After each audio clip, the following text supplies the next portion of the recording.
Hi everybody, and a warm welcome back to Maple Leaf Customs. I'm Andrew, and on the bench today is a 1:64 scale Hot Wheels Hot Bird, which I assume had some licensing issues with Universal Pictures, so it couldn't be called the 1977 Pontiac Firebird Trans Am from the Smokey and the Bandit movie, Burt Reynolds' best good old boy film. I appreciate you taking the time to watch this video. If you enjoy this kind of content, why not give this one a thumbs up and consider becoming a subscriber to my channel. It doesn't cost you anything, and it helps me to continue to produce regular content, and you can count on a Saturday upload every weekend. You can see after the casting has been drilled apart that it's a metal base, a one-piece plastic interior, and some green glass that I'm going to do away with, and hopefully it would have met with Bert's approval. This week's community shout-out goes to SRS Diecast, another fairly new YouTube channel that I invite you to check out by following the link that I leave in the description. I would appreciate if you give SRS a leg up by subscribing and following the good work that he does on his channel. Thank you. After having marinated in the paint stripping gel for a couple of hours, you can see that it comes off very nicely and easily, and I now give my attention to polishing the die-cast base with a little bit of flitz and a brand new buffing wheel, and as always it does a spectacularly good job, so I can recommend flitz to you. If you have the same hobby, you'll find it to be an invaluable part of your toolbox. The Firebird was built and produced by Pontiac from the 1967 to 2002 model years. Designed as a pony car to compete with the Ford Mustang, it was introduced on February 23, 1967, 5 months after GM's Chevrolet division's Camaro. This also coincided with the release of the '67 Mercury Cougar, which was Ford's upscale version of the Mustang. I was in high school in 1977, and the coolest kid in the school had this second-generation Firebird, or at least his dad did. I just remember drooling on it a lot. Lately, I've been trying to replace any of the colored windshields that I encounter in these castings by using this very cool vacuum-forming machine. I'll let you hear what it sounds like.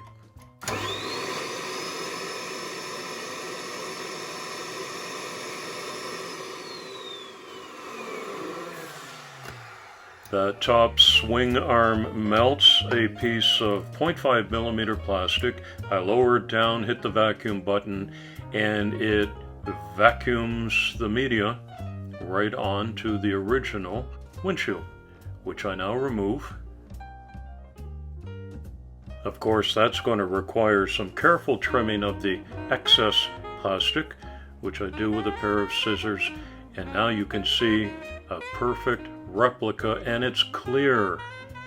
And I save the old ones and put them into the parts bin for future projects. I'm also going to upgrade the wheels for this custom, and that necessitates that I use a grinding tool and take off those little nubs that were spacers on the originals.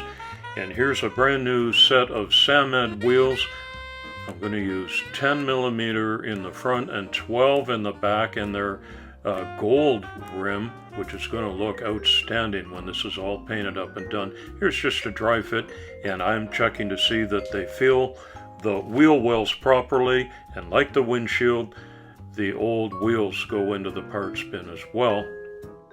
I've taped off a couple of sections that are going to remain white on this casting, and I shoot it with some Vallejo acrylic black paint, and I'll let that set up to dry, and about 20 minutes later I peel off these parts that are going to receive the decals, a very important part of the Hot Bird customization. I made my own, And I put some special attention on the gold trim on these parts. So it's not exactly true to the 77 Firebird, but it's very close, and you might not ever notice the difference if you didn't compare an original picture.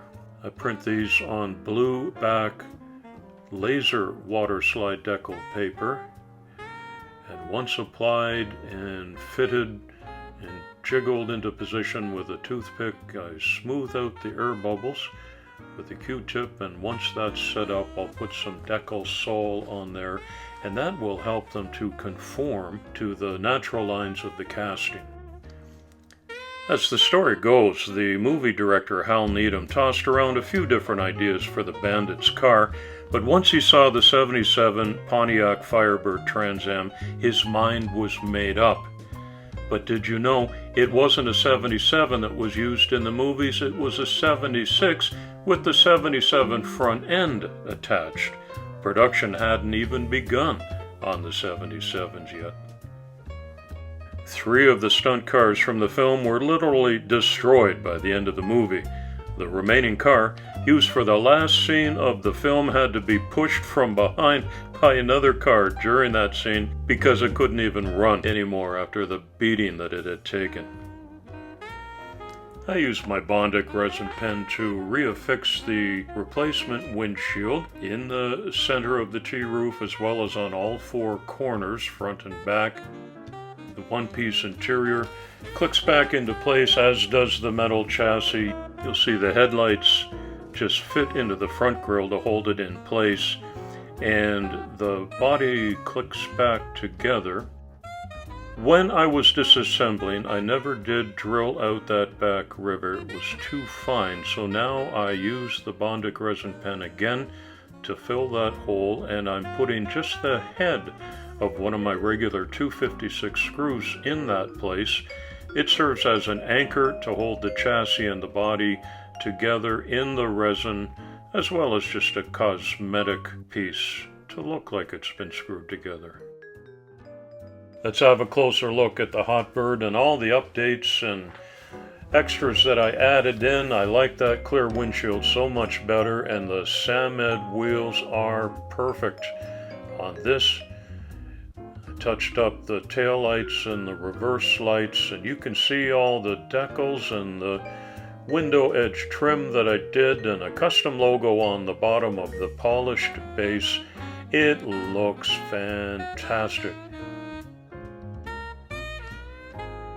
I think everybody's got the Hot Bird in their collection, and I got this on an eBay lot a long time ago, but it was begging for a dressing up, and this is what I did to it. And I think it looks brand new again, don't you? With a couple coats of high gloss clear finish on there, it sparkles under the diorama lights. And I put it on one of my interstate dioramas just to show it off a little bit better for these final glamour pics. All of my cars go into custom-made blister packs for protection because they all end up as gifts. Now let's see who watches these videos to the very end. I usually give my cars to the Goodwill store, but I'm going to have a Christmas giveaway draw this time to give you, as Maple Leaf Custom viewers, a chance to have an MLC Custom. And all you have to do is enter a comment below beginning with the word quote, followed by your favorite quote from the film. The draw will be on Christmas Day, and I'll mail this car to the winner anywhere in the world. Thanks for visiting today. From my house to yours, a very Merry Christmas. It's coffee time.